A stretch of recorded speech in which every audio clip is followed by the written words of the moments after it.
Hello everyone.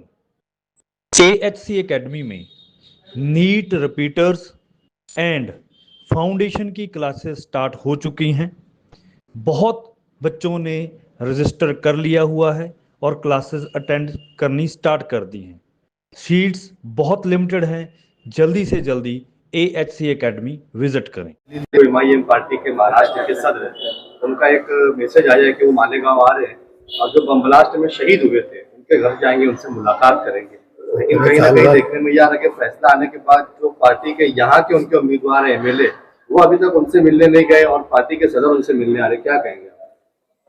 सबको अधिकार है, इख्तियार है कि वो हिंदुस्तान में कहीं भी जाकर किसी से भी मुलाकात कर सकते हैं। अच्छी बात है, मालेगांव आ रहे हैं, लेकिन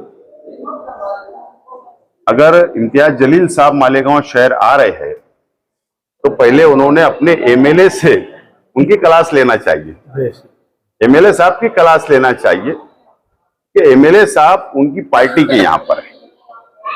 आज तक वो गए नहीं, उनसे बातचीत उन्होंने नहीं किया।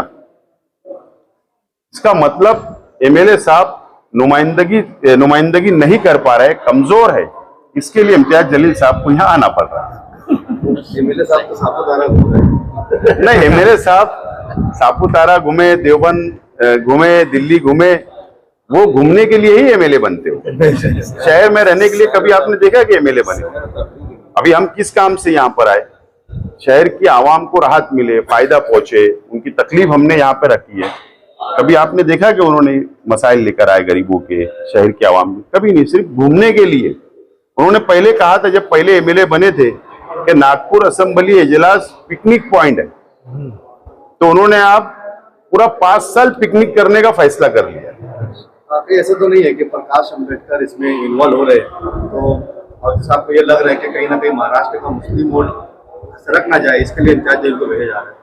अब एक वक्त था कि प्रकाश अंबेडकर साहब और MIM ने अपना गठबंधन बनाकर उन्होंने इलेक्शन लड़ा था।